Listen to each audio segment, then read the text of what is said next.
Percy and the Starlight Express. Written and told by Kiefer Adams.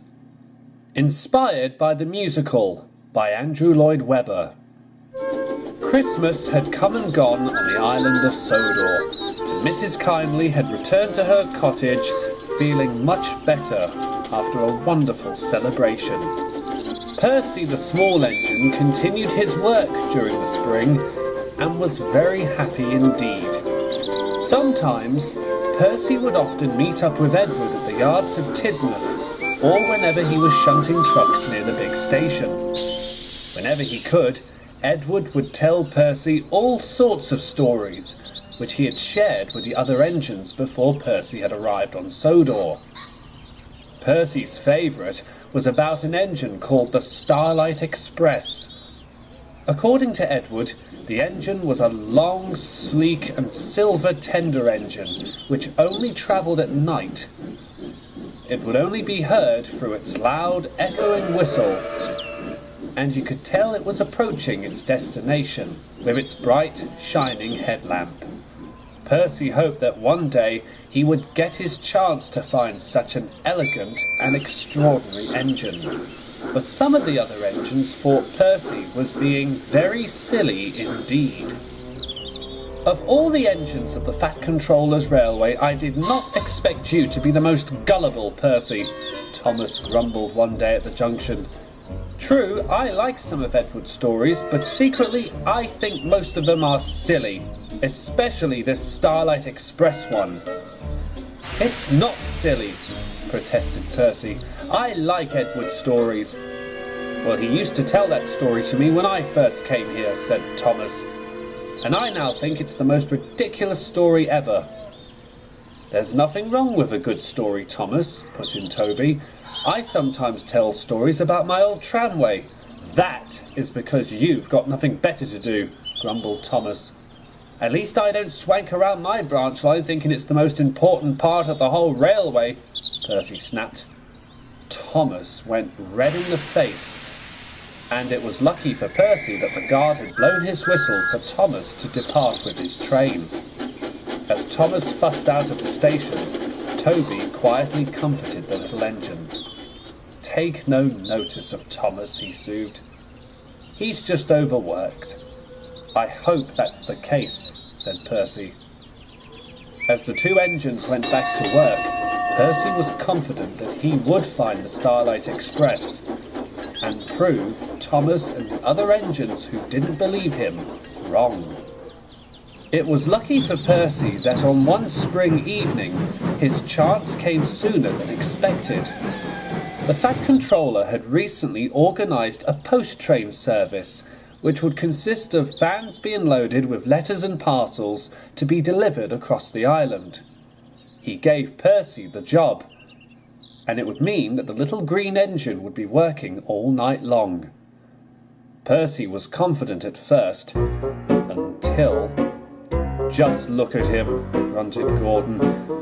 Next thing you'll know, he'll be searching for one of Edward's lost stories. It's a shame, really, sympathised Henry. It's always the younger engines who get caught up in the lies and silliness of Edward's tales. Percy was cross. I love Edward's stories, he said, and tonight I will prove that the Starlight Express does exist. Percy stormed out of the sheds. Thomas, who had been listening nearby, rolled his eyes. Gordon and Henry muttered amongst each other, and Edward remained silent. Oh, Percy, he sighed quietly. Percy worked hard well into the night. He actually enjoyed pulling the mail for the first time, and was hoping to request to the Fat Controller to pull it more often. Dawn was breaking by the time Percy had finished and was making his way back to the yard.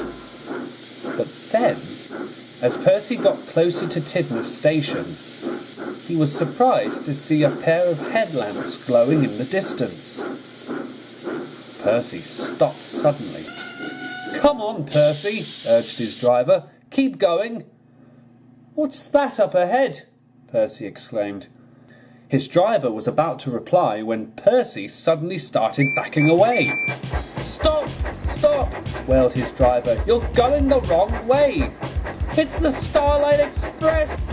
Percy realised. "And it's come to see me! We must go back to the next station to greet it!" Percy's driver was rather confused, but Percy had already started backing up to the next station, where he waited for the Starlight Express to pull up at the platform. Percy waited with bated breath as the headlamps got closer and closer. He was very excited to finally meet the engine of Edward's stories. As he heard the sound of puffing, as if the engine was pulling up to the station, Percy proudly declared, "Oh, Starlight Express, welcome to Sodor." "Who are you calling Starlight Express?" snapped a voice. Percy opened his eyes and was very surprised to find James looking smugly at him. "James!" Percy exclaimed. "What are you doing here? I thought the Starlight Express was coming." "Starlight Express, my tender," snapped James. "I've just returned from delivering a goods train to the other railway." "Puh, you've been listening to Edward's stories for too long. Honestly."